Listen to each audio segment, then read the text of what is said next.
In these next two episodes, I'm talking to two different kinds of victims of romance fraud, victims you may not even know exist. But if you've been a target of a scam, this episode is for you. It's the reason you shouldn't be ashamed or afraid to speak out. It took me a while to understand the whole scope of the crime that was being perpetrated against me. At first, I just thought it was my own fault, that I was just a fool to let someone take advantage of my good nature. But as I started researching and finding out more and more about how this fraud operates, I was astounded to find out that this deception runs as a business. If a business kidnapped, traded, or sold and tortured their human assets, again, I want you to understand that this is not just a U.S. problem. It's not just a scam problem. It is a global security issue. This episode contains discussion of human trafficking, coercion, violence, and psychological trauma. Listener discretion is advised. Imagine you were offered a job overseas, a chance to earn way more than you ever could at home. You're young and struggling. You've got a family depending on you, so you take the risk. But when you arrive in that foreign country, nothing is what you were promised. You are driven far from help, far from anyone who might hear your cries. And then you learn the truth. You have just been trafficked.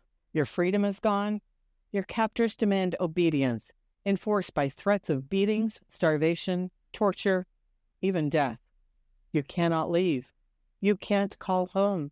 And to the people who love you, you have simply vanished. What you're about to hear is one man's journey into this human trafficking world, told in his own words. It's a story of deception, captivity, and survival, forced to scam strangers online, not out of greed, but simply to stay alive. But the suffering does not end with escape, because even if you survive, even if you're finally repatriated home, home may no longer feel like home. Family members may believe you abandoned them. The person who left hoping to provide returns carrying trauma, shame, and nothing to show for the sacrifice. Surviving the compound was only the first battle. What comes after may be the next. This is not just a story about scams. It is a story about human trafficking, survival, and the painful road home. Because of the distance between us, internet challenges, and the realities of recording across continents, the audio may not sound studio perfect, but what you'll hear is real. Two victims speaking honestly with one another across that divide. If you have difficulty understanding portions of the conversation, I encourage you to either stay with us or watch this on YouTube where I have put captions. His story deserves to be heard. At the end of this episode, I'm asking for a few favors. If you are willing and able to help these trafficking victims, I'm adding a link in the episode description for a GoFundMe for Semyaba's nonprofit. It's called Phoenix Survivor Network Uganda, Ltd. Also, he recently wrote a book called God Bless America, a survivor's story of what happened in the scam offices of Park 8. His book hadn't yet been released when we had our conversation, so you can imagine I had a question about why the God Bless America in the title. Turns out, God Bless America was the phrase shouted across the offices when another victim lost thousands of dollars. Please like and subscribe this channel so you don't miss any future episodes. And here's our conversation. Okay, first of all, how long have you been home? I think I'm just making a month. A month? Yeah. And how long were you in Cambodia, or where were you? I was in Cambodia for almost a year. Okay. And so if you would, can you just start from the beginning and tell me how you were approached for this job and how that all unfolded? As my name's mentioned, I was a Semyara. I'm a survivor. I cannot deny that. It's part of the healing session to accept being a survivor of human trafficking from one of the biggest scamming hub called Park 8. in Cambodia. Okay. So I think that you were telling us about when you walked into the compound and what did you experience when you got in there? I mean, was it like a prison or was it like, I mean, did you feel safe? How did you feel when you walked in there? It was even beyond a prison. Because even prisoners have their own rights. So, as I told you, these people were structured and organized. So they took us through the HR system. I get it. There were different engagements. They were forced to sign contracts of 1 year. After the 1 year, you'll be a free bird. But now things changed that whoever had come with hopes of a genuine job, things changed to something totally different. So now they introduced a job called being a developer. So we are developers right now. So they got a contract both in English and Chinese. So that's how we happen to now see the reality of this. So once you have the list, they advise you to pay their input, plus that big sums of dollars to pay them help, go out, and therefore, you abide by the laws and work, and probably they continue with the life. So it was the first step at that point. So things were not, they were not all like, they were not normal as usual. So we were subjected to research, trainings. Of course, they train you in different aspects. Like they force you to sign this agreement and they tell you what you're supposed to do, the rules. Once you fail the rules, you were subjected to fines and hard punishments. So this property is the place where we in it was. First of all, the park had its own property management, and even these Chinese scamming officers, they were also under leadership as different people, Chinese nationals, very many people. Like they used to have their own hierarchies, their different ways. So now the training started. Now they tell you the reality, what they are doing. This is scam. This is a romance scam. So their own things. Yeah. So we entered through the parks, and these parks were organized, totally organized. So now they take you where you're supposed to sleep in a room whereby you were sleeping like 12 in the room. Of course, you sleep with fellows. I found some fellows, 2 Ugandans, people from Nepal, and Cameroon, from Ghana. So those are the people in my room where I was sleeping. But in the scamming office, they were Pakistanis, Chinese, even Chinese were victims. Some of them were victims of this. So Ugandans, Kenyans, very many people from different nationalities, probably from Madagascar, from Rwanda, Malaysia, very many. So that's how they are structured. So they train you in that. They give you a script. They introduce a script of how this work is gonna be done, and they make sure that this script is in your head. You have to memorize. Yes, to memorize and to know like the scope of the work. For example, with the romance scam, they say, okay, the scope of the work is you're going to be doing this. And we always have day-to-day production meeting for build-up meeting to fight client objections. So they give you training for around a month. So if you're a faster learner, they give you a computer. They make sure that you have a good typing speed of 35 words per minute. You can even chat a client without the guide of a script. So this script will just guide you. They put a sense of thinking and reasoning that you know the scope of the work. You have to talk to these people, the clients. Also, we're targeting old men from USA and even Canada. So we had a platform called Ex-Hamster Dating Platform. That was the platform where it was designed for girls. We used to get pictures. They got pictures from Instagram for these girls, and they plant them on this Ex-Hamster Dating Platform, whereby if you're out, we give you a link and watch even. Most usually, if it comes without issues, if the client starts noting. So we used to get these clients from also another platform that is then called the Soul Smart platform. So this Soul Smart platform, whereby these clients, they tap some adverts on different avenues, and these clients could click the link and they come to this Soul Smart platforms. So you initiate them. So our work as developers was initiate these clients, should talk to them, manipulate them to the cause that they are here for dating girls, notifying, or a girls club. These girls provide hookup, massage, serious relationship, and so many other things.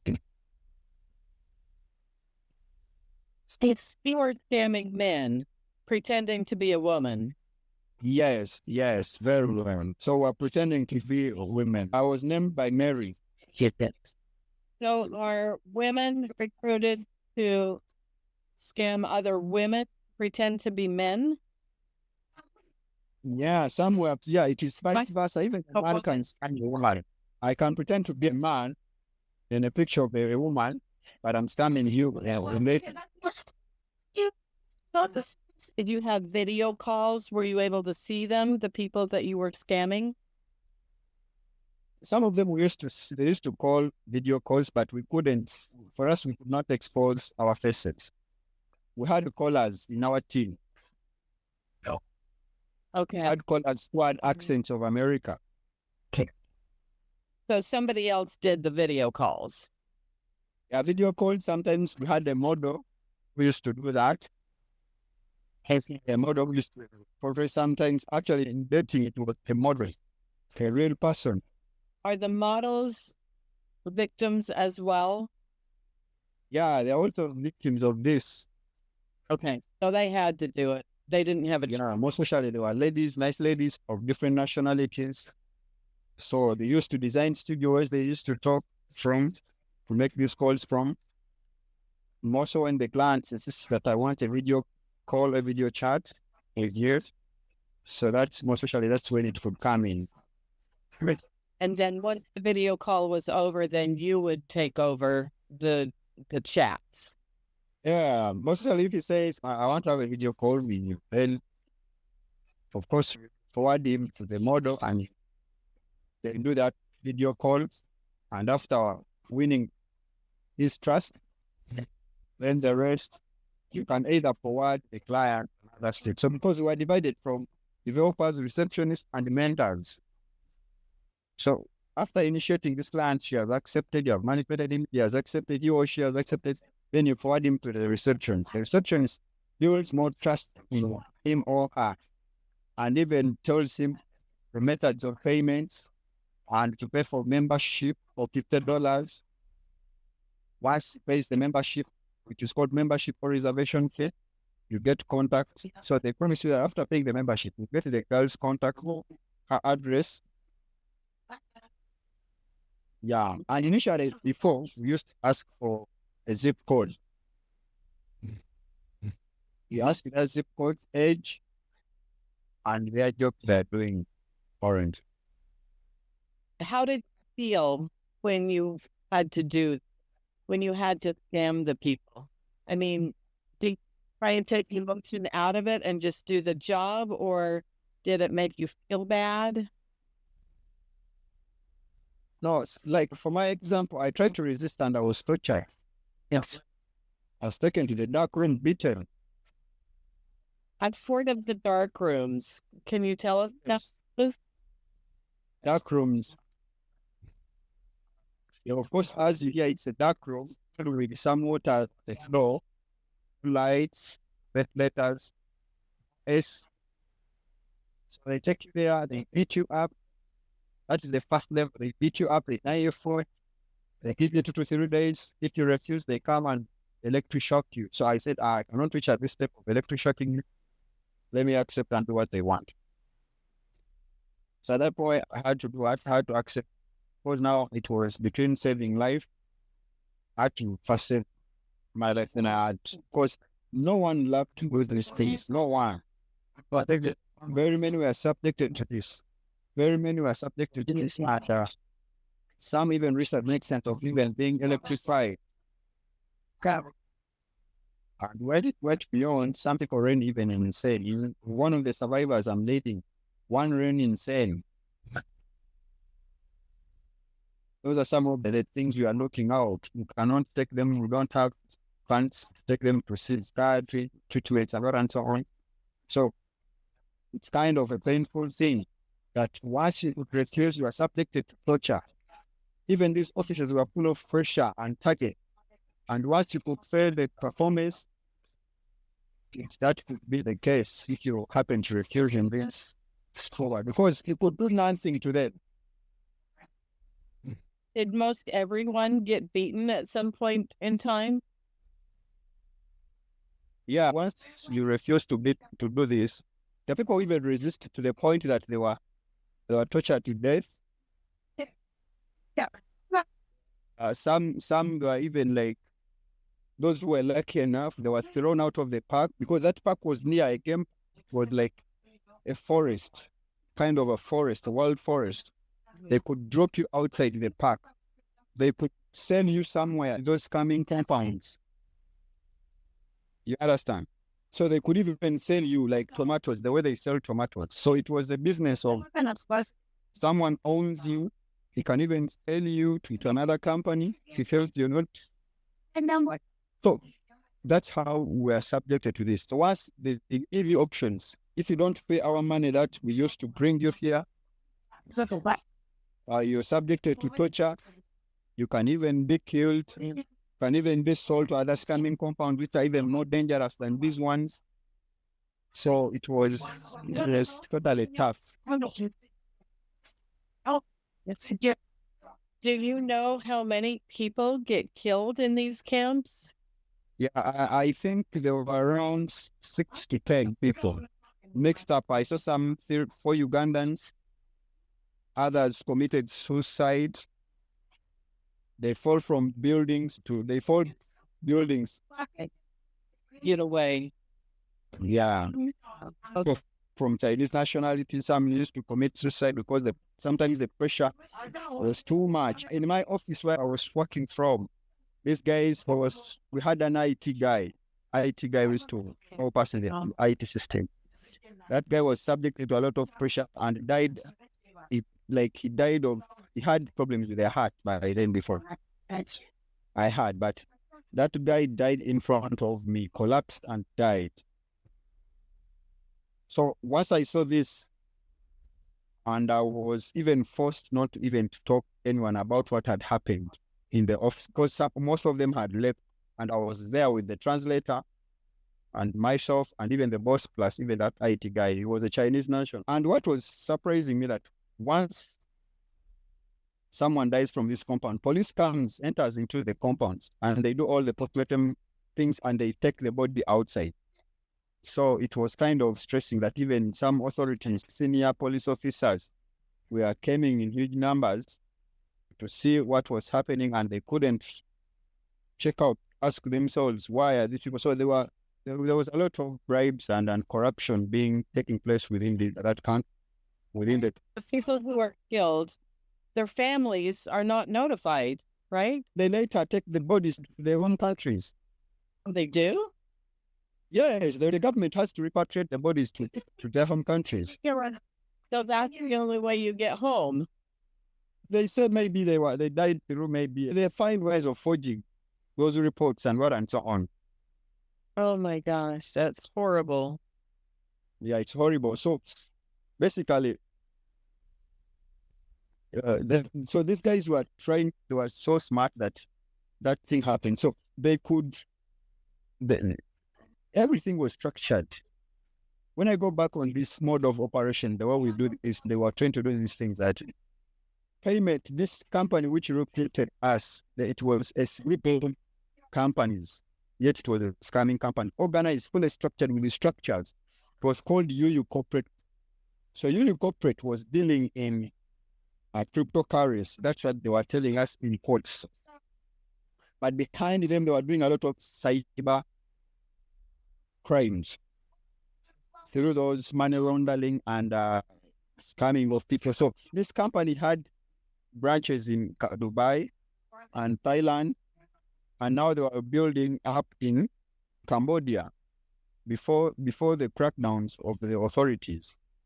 So it had very many scamming units, like small companies. It was a group of companies, but it had some other units named K companies. These K companies were from K1 to K6.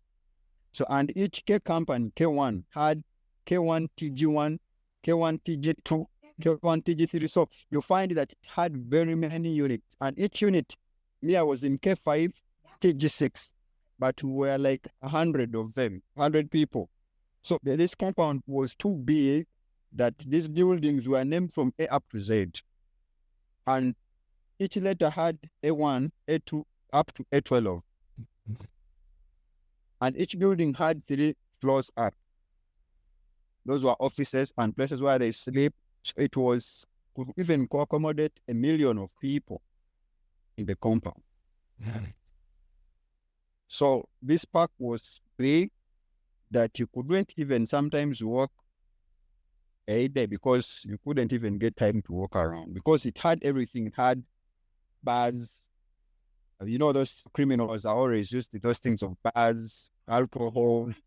Not only even, there were some girls who were forced into prostitution. They had prostitution shops. There were shops where these girls were being sold from the, these Chinese used to come and buy them because we were not supposed to buy them. Like, let me tell you, if one would love to have that affair with they couldn't allow. So it was only for these mafia bosses only. Could bring those, most of them were girls from Asia, young girls from Asia. So there were 2 companies. I remember one was called ABC what, something kind of, and another one was, I don't remember the name, but they were all young girls selling themselves to those mafia bosses. So they had expensive cars, the Teslas you are here, all very expensive cars, the Lamborghini I've ever even not seen. New one, brand new one. So they were living a luxurious life because they were getting big sums of money. So this company was too structured. And it was not only the one operating this park. There were some other mafias, Chinese mafias, who were operating their individual scamming companies with others. There were so very many. So, but this company, the Yo-Yo Group, the one which had the biggest numbers of scamming companies, because it had a group of companies. Let me say you have another group of companies, you have an insurance company, you have a bank, you have hospitals, you have farms, you have what. It was a group. So for them, they were dealing in that. And each company has its own manager. Those were Chinese, translators, team leaders, mentors, account handlers. So these account handlers are the ones who manipulate you. They are skilled in that. They manipulate you. They are always on you. They should talk you. They are always keep following up. They know your lifestyle. They try to enter into your brain. So those were the dangerous people. Then these mentors, we used to call them killers.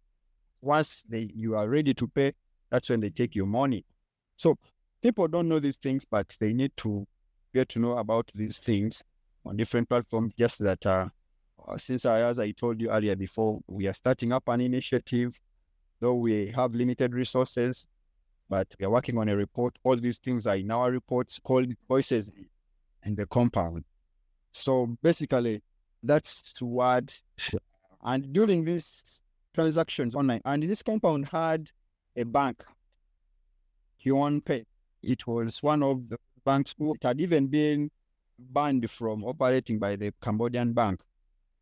So Huon Pay, I think it was the bank, because remember, they could take this money out of using crypto. We advise you. Let me say, I say, okay, which digital wallet do you use in America? Can you tell me, do you have any digital wallet? Do you have Cash App? We have Cash App. We have PayPal, PayPal. Venmo, very many. Yeah. Is that Cash App, one as well? yeah, Cash App, for example, Cash App was the prominent one, common one. Cash App, it had a coin on it, a digital coin called Bitcoin. I had App accounts. Yeah, Cash App account. So they could tell you buy Bitcoins worth $50 for membership. So you go and buy. If you don't know, they guide you how to buy this. They don't allow fiat payments of Cash App to Cash App. Sometimes they could allow them. Sometimes when things are too tough, they could allow you. They give you a Cash App account and you send that money. So this thing, it was a syndicate and organized. So you buy Bitcoins worth $50, and later we send you a wallet address. That wallet address is given to us from the finance department.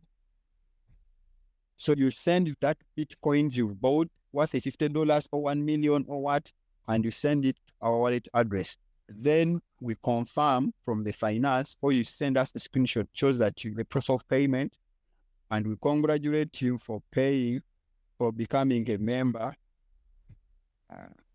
and you are going to soon enjoy your services. So they send you to another department of manipulators. So these manipulators, they pretend to be that if you're a man, they pretend to be the woman you are going to meet. If you're a lady dealing in investment, they tell you, now this is how the investment plan is.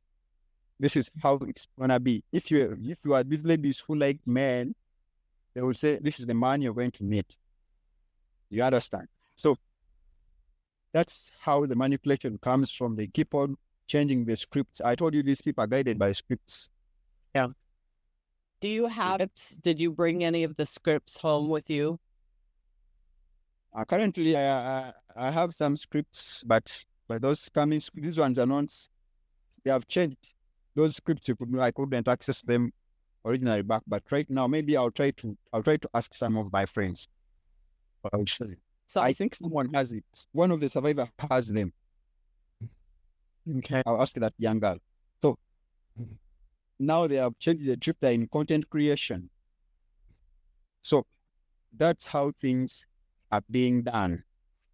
If not, even if you don't know, there are those people who are like from Spanish, they're not US citizens, they don't have Cash App, there are different wallets they normally use, or they could even advise you to go in a nearby Bitcoin or a crypto ATM machine, and they guide you from there. I know about those too, unfortunately. Yeah, so we could guide you them from there, and you send the money, we send you the wallet address, and you send that money. Then when we're thinking that you're going to get what you're paying for, but literally, it's so you hard.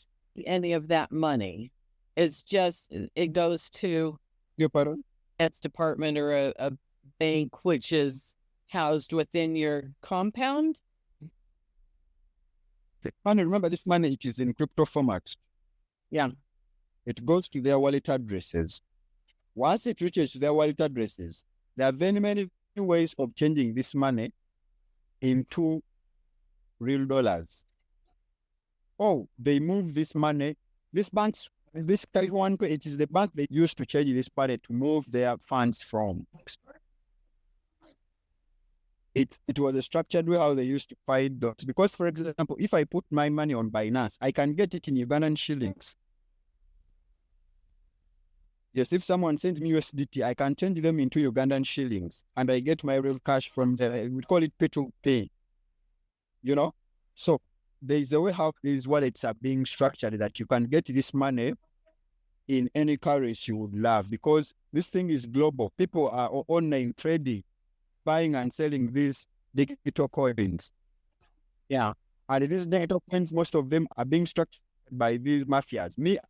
When I refused, they saw that this guy, they took me a crypto scamming company, which was called Q Company. They were dealing in this. They build coins, they put them on wallets, and these coins are for scammers. And once you fall in their trap into the scams, they cheat you. So once you buy these coins using your money, let me buy this coin, it's gonna go up. Like, Yeah. You're busy. Crypto is a scam, madam. It is a real scam. But I have evidence that it is a scam. Most of these coins are being run by these mafias. They just sit on their laptops. They watch everyone who is doing forex trading. Once you put that money, you don't see it again. They chop it, they take it from you. Yeah. So Oh, that wants to deal in crypto or is told to send money via crypto, it's most likely money being stolen, right? of course, because you don't know who is running this thing. You don't know who is behind running this thing. Once you engage in forex trading, you don't know who is doing the forex trading. I used to watch some of the catchers because, for example, in America, crypto and Canada, crypto is regulated, but it has caused more problems to Canada and USA citizens. It has caused more problems and more harm to them because in the right channel whereby the payments are being done. They say crypto is not used to buy goods and services. But remember, on these wallets, you connect your card, your bank cards. Yeah. Yeah. And you get this money from your bank, you put it on a wallet, and this wallet, you buy this, either you buy Bitcoins, either you buy Ethereum, either you buy Solana, or you buy, depending on each coin, because each wallet has different coins. PayPal has its own coin, Venmo has its own coins, you know. So tell me about some of the backgrounds of like you were a woman, right? What would you tell men to get money from them? Did you tell them that you had money but your bank account was frozen? Or were you a woman who didn't have any money and needed help from them in order to live? And were you usually based in the US like the man was? Yes, so we used to tell them that we are based in US. And this, remember I told you it's a club. And we said that this club, small offices across US cities.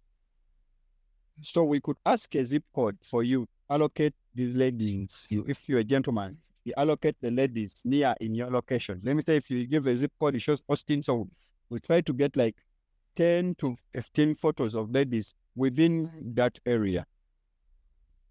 So you choose from these photos. After that, I introduce this girl with more photos and videos. And you see her photos plus some videos.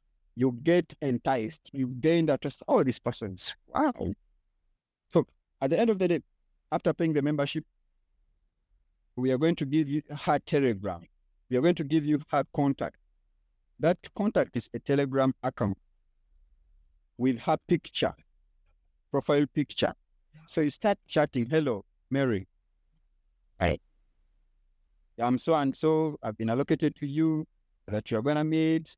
Which day do you think we can meet? So from there, they start asking you, have you approved your appointment card to meet me? You said, of course, when you after payment, they give you an appointment card, but it's not verified. So when you reach there, the girl will tell you, is your appointment card verified? If it's not verified, go back to the manager to verify that card. So once you go back to the manager will give you a certain bill of money to say, to verify this account, you have to pay $2,000 US. So some used to pay, some used to run away, but most of them used to pay, verify. So once you reach there to the girl, after being verified, then they start manipulating you. They start driving you to other causes. For example, the scenario I saw, one of the gentlemen was lied. Now you start talking to the girl, like try to convince, because now the man would like send me some nude photos and what and so on. So we could share such photos of the ladies, those naked photos and what and so on.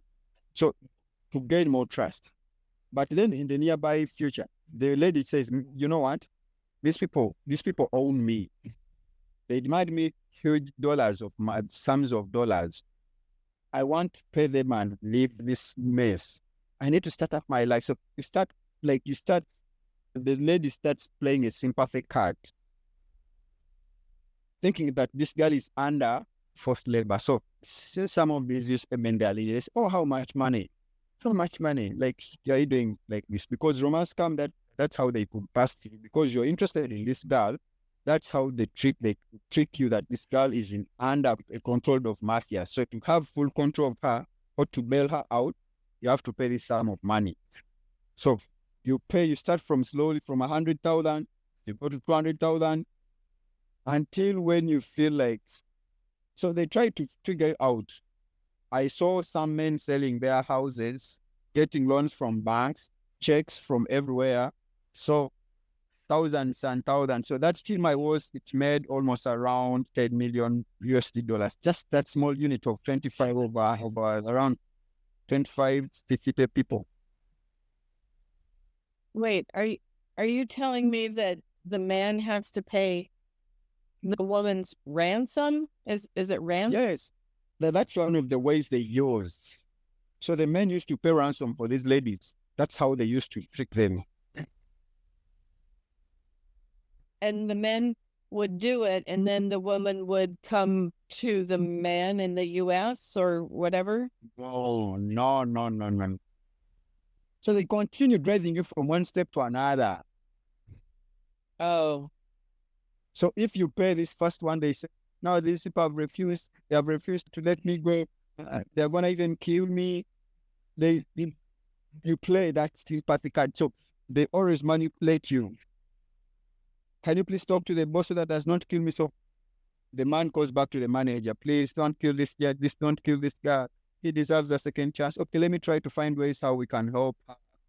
And so on. So the stake now increases up to when you feel like, until when their sense of humanity comes back. But most of them, they are always manipulated. Some, they manipulate them in terms of investment. Invest this amount, you'll get this. Invest this amount, you'll get this. Some are promised jobs. Pay this amount of money, you'll be earning this ABCD. So, especially investment was the most dangerous thing, and romance scam. Yeah. I got both. Wow. So how did you get out of that? How did you escape? The escape plan, these people always are in touch with the government officials inside. They have their own people. As I told you, this compound was managed by big officers in the government, big people in the government, because they had a very big bar inside the park, whereby those people, when we were going to work, remember we used to start work at midnight. Those guys used to come with their number plates. The bodyguards, you could see that these are VIPs with number plates covered, enjoying alcohol. These young girls taking alcohol, doing a lot of casino there at night. So they got info because this company which had trafficked us into this compound, it had very many victims in this compound. It was the one which had the biggest number of victims. So since it was building its structures, it was building its home in Cambodia. So they knew that in the future we are going to run from this compound, because this compound had what we call a property management. Property management was responsible for monitoring the security of the place, the cameras. We are not allowed even to take photos, videos, and what and so on. So once you violate such things, you're subjected to torture and very many things. So this property management would manage with a private security guard, which they used to put on black, but with their superiors were Chinese. In their movements, they were like as if had some military training, these Chinese superiors. But these private security guards were Cambodian nationals, dressed in their black uniforms. Cameras were everywhere. So this property management could run, even they deploy in our offices where we worked from. They had some small guns, and they had even detaining areas like detaining cells inside the park. So when we got to the rescue, they got some info or intel that these people are they're gonna raid, because raids were rampant into this area. So they were gonna raid these places. So They got intel, so they had to make sure that they evacuate their human resource, their workers in ports, their employees in ports. They brought very many buses. Actually, it took them 2 weeks to transport us to another park. So we were so they took us to another park, but it was still under construction, which I knew it was named Park 7. It was a 30-minute drive from Park 8 going forward to Park 7. So they took us to that park. So we left that park, but we left some other people there, some fellow Ugandans and other people there. So the biggest number of people, we went to that park, but it was under construction. We spent 2 to 3 days when we were not working, when they're trying to organize the Wi-Fi, the security, accommodation. So it was not in their plans to shift by then. But due to the pressure, international pressure, which was taking place, journalists had exposed the park. We had even also tried to make some cries outside from our people, from the small communication we used to get to them. We used to write to different people to help us. We used to send locations. So even there is one driver who had brought things to even expose the park. So, and even the work of some journalists who tried, some investigative journalists who used to expose the park. So we left that park and went to another park. But this park was under construction, but they had gazetted a certain place where some buildings were there. So they had organized it very well, the finance, the HR, and even where we sleep, even the Chinese boss where sleep. These small things we use as necessities, like things we used to use in the. So it was towards December in Christmas there. That's when we had fully settled in that park. So I think after actually that thing, it happened after the arrest of one of the mafia bosses of Prince group called the Chen Zi, who was extradited to China for charges of after being sanctioned by US and the UK about crypto scams and pig butchering projects and what he was doing and scamming a lot of billions from them. So he was seriously wanted. So they arrested him and it was taken to China to be answerable. But in my view, I'll give you my view later. But so when we reached to that park after the arrest, so they had to leave because he was the senior boss behind this. We had a Cameroonian guy who was heading Africans in our group of scamming group, which has recruited us into these scamming compounds. He said that the mafia boss Chenzi tried to describe for me that gentleman and was named Chenzi. So I literally knew about this. There are some of his cousins who were in these managers in this scamming compound, because even the company which I was working from, it was owned by his cousin called Wunye by the Chinese scamming name. So that's how these people started getting threats and information that things are going the negative side. So we went to that park, and that park we never laid there in January, around mid-January there. The park, we got information that the following day, it was a night, the following day they are going to raid, because things were not stable as usual, because we could hear after, but even before, this group of company dissolved, disappeared, dissolved. They took every branding that belonged with the evidence which could show that existing, because they had some things they had given us, like they had branding things like glasses, classics of tea. With that, I will share with you some of that branding of their logo. So they try to make sure that this evidence disappears of good, so that they don't leave evidence behind. So they dissolved, and some of these managers of these small units, they tried to leave this compound, going back to Park 8, because for us, we were not yet informed about what was taking place, but we were seeing things were not in line, because they dissolved, and some companies tried to live with their fellow employees in ports to Park 8 because they were feeling insecure there. So some companies started running, and some companies even started laying off some of the people, especially the Pakistanis. They started to lay off Pakistanis to let them go.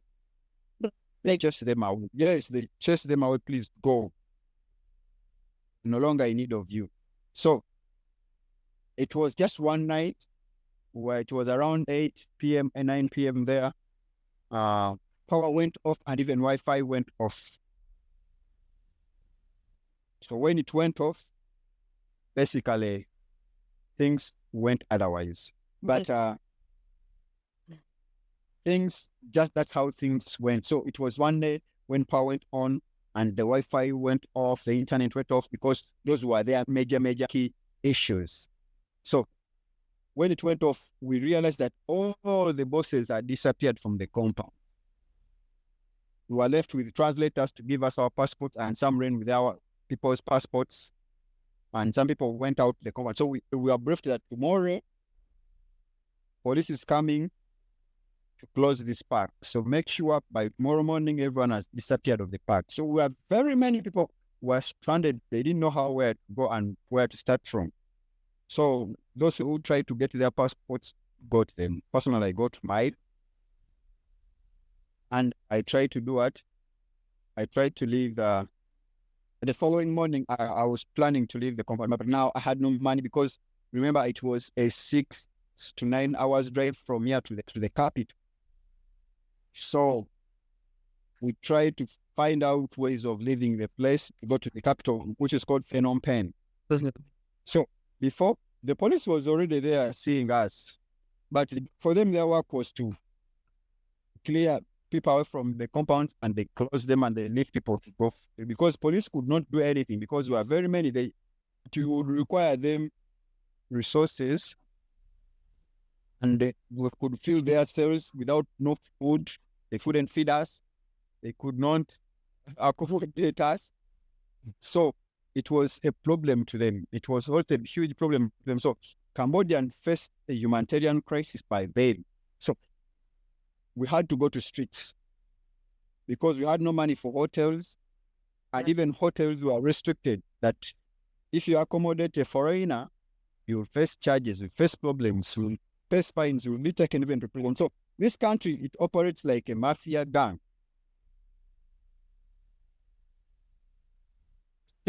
We're in streets. We managed to pursue. We got some small help from some nationals, from those people who had some little money, and we tried to leave and go to the capital with one of my fellow Ugandans. Went to the capital on streets to find. We first of all had to go to IOM, but IOM by then couldn't help because it overwhelmed them. We tried even to go to one of an NGO called Caritas Cambodia. It had a small shelter, but it couldn't even accommodate 200 people. So it was a real big problem. So we had to sleep on streets. We had to sleep at IOM offices at night because it was one of the safest areas. We had to sleep on roads, on buildings. How many thousands of people are we talking here? Ugandans were more than 1,000. And then there were... Yes, Ugandans were, because now the raids were rampant. Yeah. Everyone was running to the capital to find rescue because that's where the airport was. And now Cambodia had put overstay fines on each foreigner. So overstay each day was $10. So remember, if you've spent more than months and months, you're in thousands of dollars.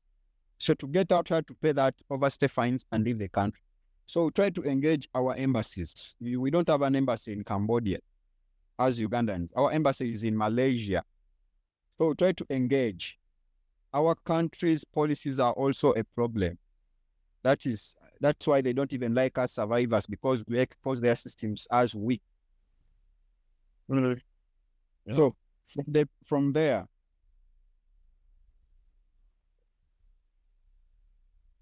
we had to suffer from the streets to find what to eat and where to sleep and where to stay. So people got sick from there. We passed in a lot of pain. So this thing triggered me. And I was like, oh, what is this? How people face this? I used to see these things on newspapers, BBC. This is how people pass through this. No human being deserves to pass through this. So I thought of two things. Going back to study in Czech Republic, there was a course I had seen from my research. called global challenges. Maybe in the future I can handle such challenges, but later I realized I don't have funds to sponsor myself. I started thinking of an initiative, the Survivor Recovery and Reintegration Initiative. In Uganda, I don't have survivor-led initiatives or NGOs that get up basically for survivors. Most of them that are dealing with human trafficking. So I'm also facing a problem in that no one wants to work with me. It's only one survivor-led initiative, an organization, which is owned by a lady called Mwagale Foundation. Mwagale is, in our local language, means love them. So we are not loved by both our systems in the government, and even our families neglected us. Personally, my wife is planning a divorce because I ran away from her. I think I hear. So I'm literally passing through a lot of depression and pain because it like he neglected me. And I sometimes I don't want even to blame her because I left on hopes of making money to support her and the kids. So I left, no communication, phones were taken, everything. And I was like, so it was kind of trauma that she passed through, the pain you passed through. So that thing also triggered me to think. So that's how we went out of the compounds. That's how we went out of the compounds when raids were too much because the Cambodian nationals, they had advised these scamming compounds not to scam more people, to scam more citizens of US and Canada. I think this thing happened between the Thailand war and Cambodian war, between when Trump came to this country to negotiate for peace. I think that's when they negotiated that deal and it brought problems. So they had to make sure they crack down. But is the crackdown real? I don't trust that. Because these people are still operating, they're only cutting these small fish.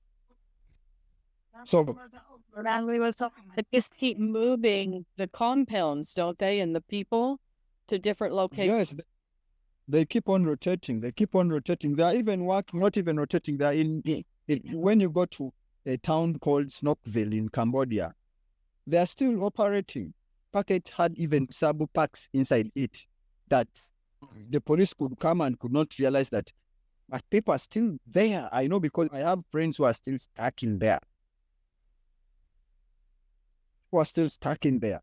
I have people who are still in Cambodia stuck. They don't have air tickets to come back home. The government they cannot support them. How did you Our initiative home? personally myself, I got a chance, I reached out because when I was in Cambodia, I tried to reach out to very many. I was vibrant, aggressive. I reached out to very many offices, very many NGOs. I gave them problems. I tried to interfere them, but they never helped. So until when I reached Caritas on their office, we slept there. We spent the day there. 1 day, 2 days. The third day, they had to take us to their shelter. So when they took us to the shelter, I had reached to a certain good Samaritan who helped us, who found us at Caritas and bought ticket for us. So he bought tickets for Ugandans, Cameroonians, Ethiopians, and so very many. So he bought tickets for very many. Who is? He's a woman. He's a lady like. And was she Cambodian or where was she from? She's not a Cambodian. She's from China. She's a Chinese national, but grew up in Europe. Her husband comes from Italy.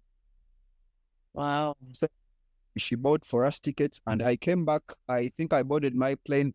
Was it 11th, 12th April of last year.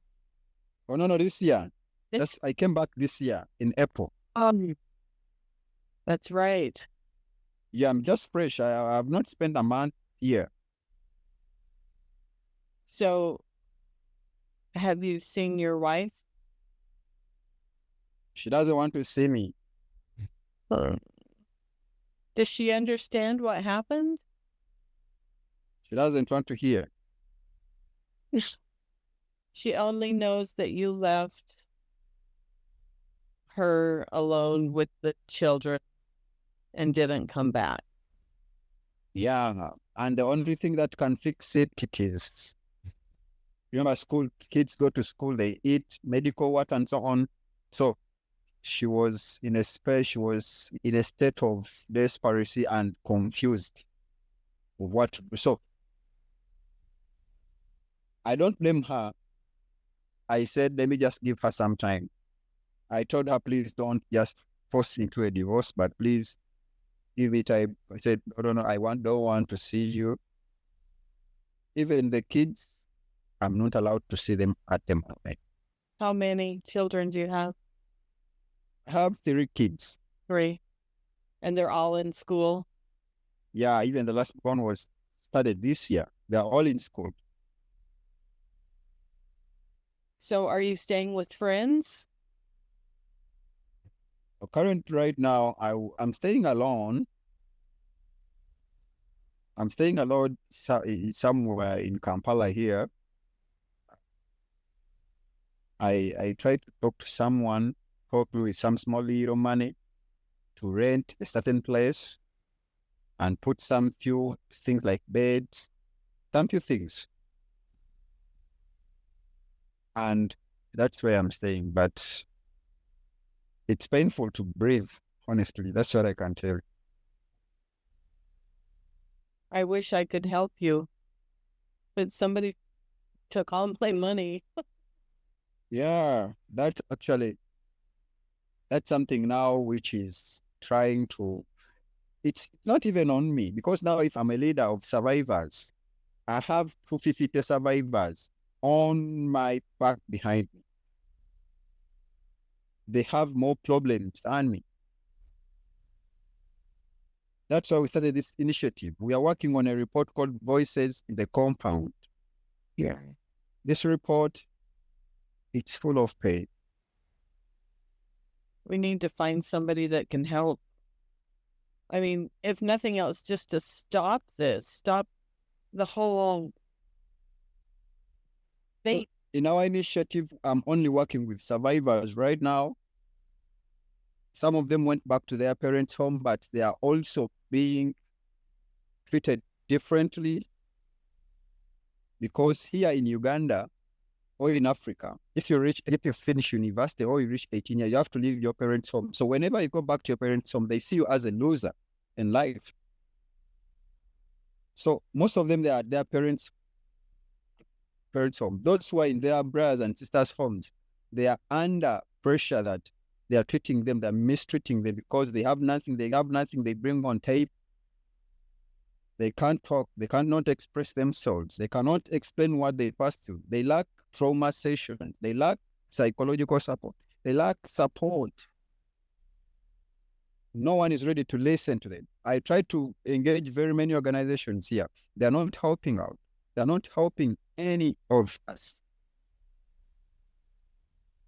So the only survival that foundation I told you is a girl who was also a survivor of human trafficking in Oman, is the one who is trying, but is also selective because his NGO is focusing on women and children of survivors. Oh.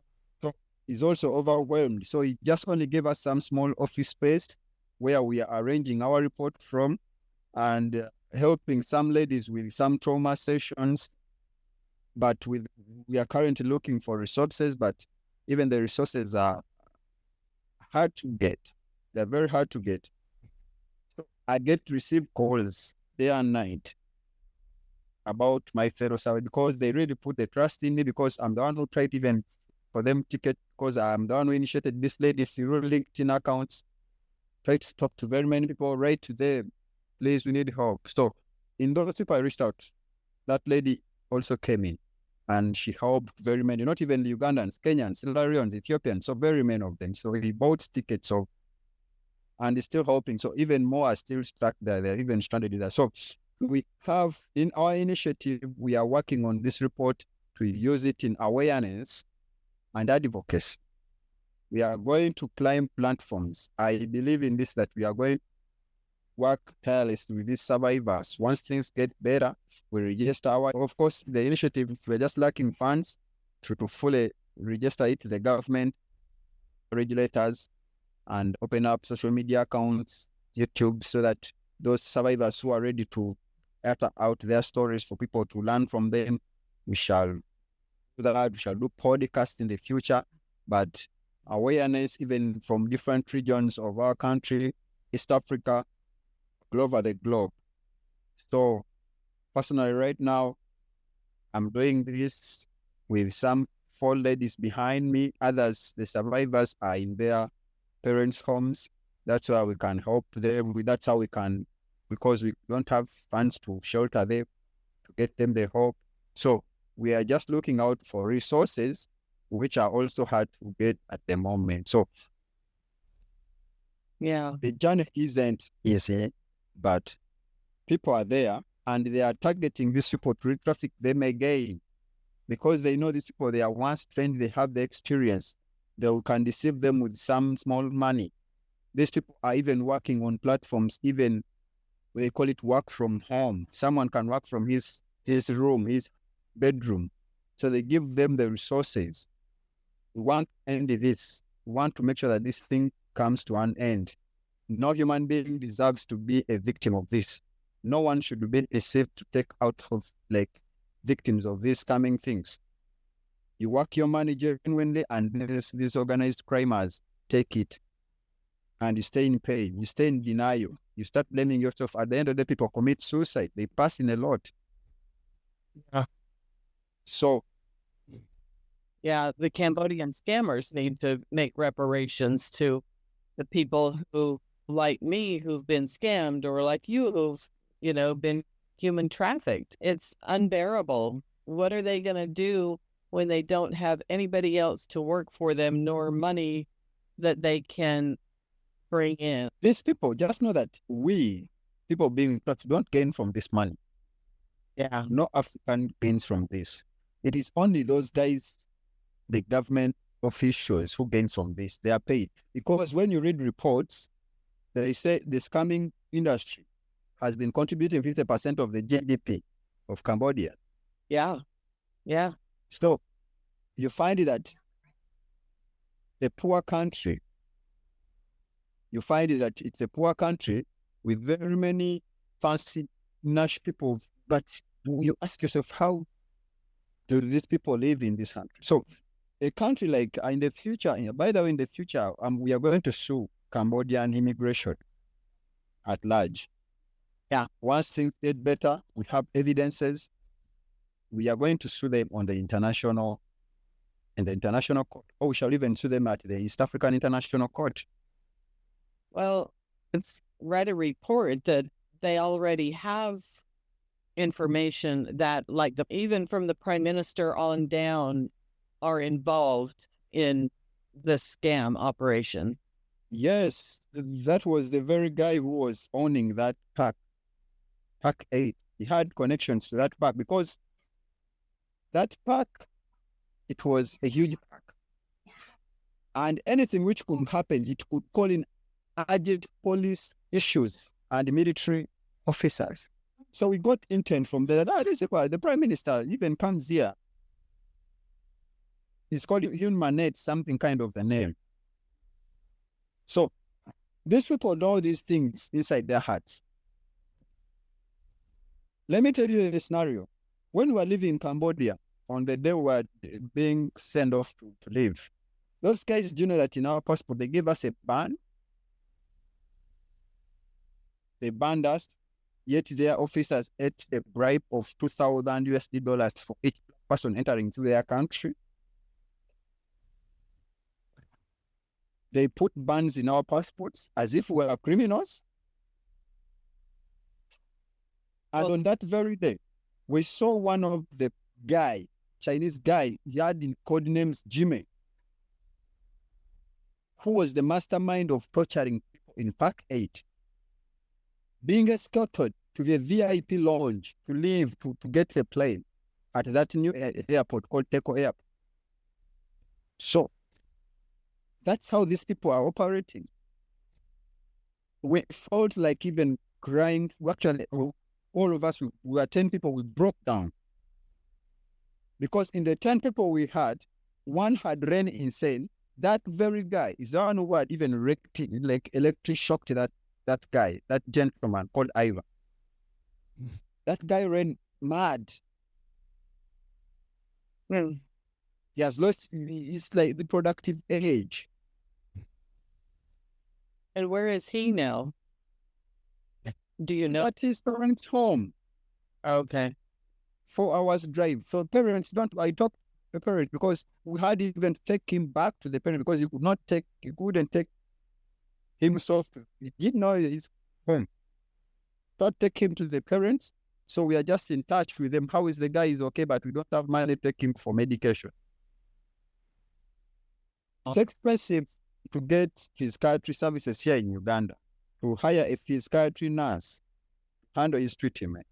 It requires this. So that pain, all these things we passed through, they are the ones pushing me hard to do this. And I'm open for anyone who is going to help because literally, any resources he has, however small it is, we really appreciate it because at the end of the day, people don't want to support these things. Maybe some survival-led initiatives here in Uganda, there are very few. It's only one. Mine is going to be the second, and the other one is selective. It only caters for women and kids for survivors. So now this one, it is basically general, helping everyone. Yeah. At this point, even in the U.S., there are no resources for me to go to. There's no one to reach out to for help. I mean, I'm out everything, and there's no way for me to get any of it back.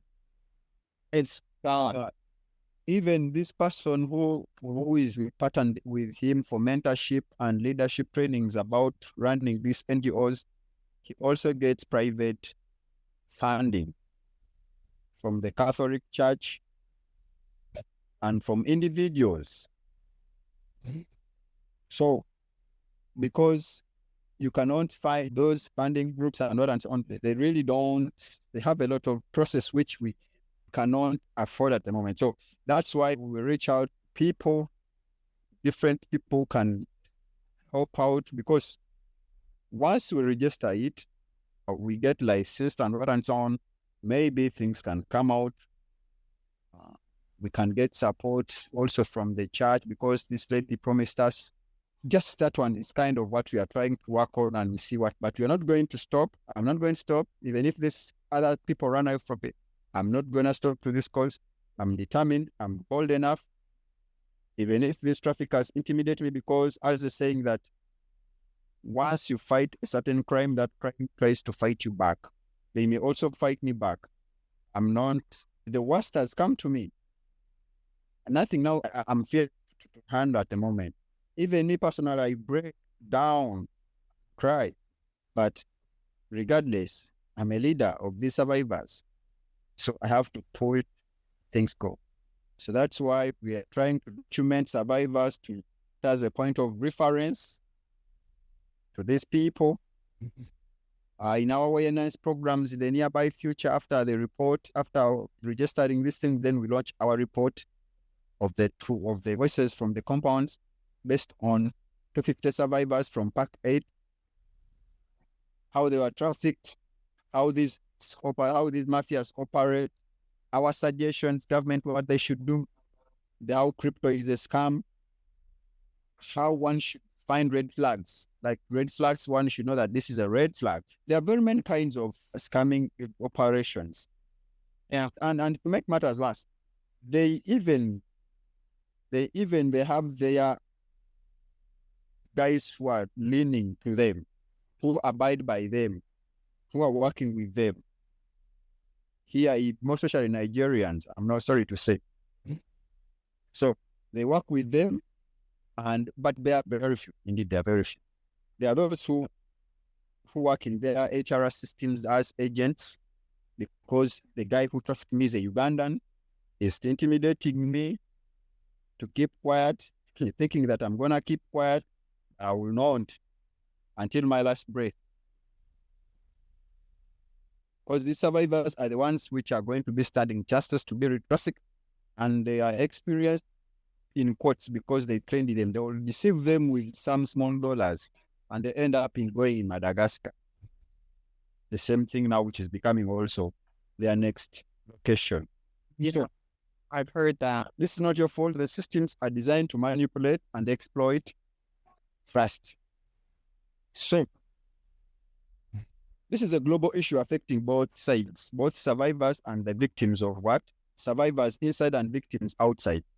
So the solution requires awareness, collaboration, and support for those trying to rebuild.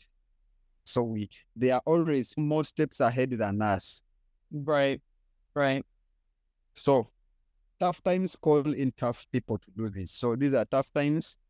Very many big scams that pack, they stamp very huge sums of billions and billions of dollars. I normally see figures and I say this, they are lying. Figures are beyond this. In America, there are very many people who are working upon this. Yeah. There's still so many people in America who don't even know this is going on. And probably Yes, but it's a worldwide, it's a global problem that nobody knows about. It's crazy. and the world needs to know this. So that's why I'm open to you. Whenever you need me, I'm always on. Whenever you need me in platforms to talk to, groups to talk to, I'm always open. Okay. No information due to time. There's more information I've not even exposed, but I'm sure I know all their tricks. I know all their ways of how they do their mode of operation. So, at least from my experience, I'm a credible survivor. Who can painful, like you can do this work of awareness on all platforms. Hopefully this podcast will reach somebody who is able to help. And if it does and they contact me, I'll put them in touch with you. Yeah. And thank you for your time, your honesty, your hard work, your integrity. I feel bad that this is happening to so many people, so many countries. I wish it's bad. The answer, but I don't. Bad. So I'm also grateful for your time and taking part to talk to a survivor. Survivors, people don't want to listen, but yet we always give first-hand information from what happens and what is taking place for the world to know. Yes. Okay. All right. Thank you again. I really appreciate it. Thank you so much also for reaching out. Bye-bye. Bye-bye, dear.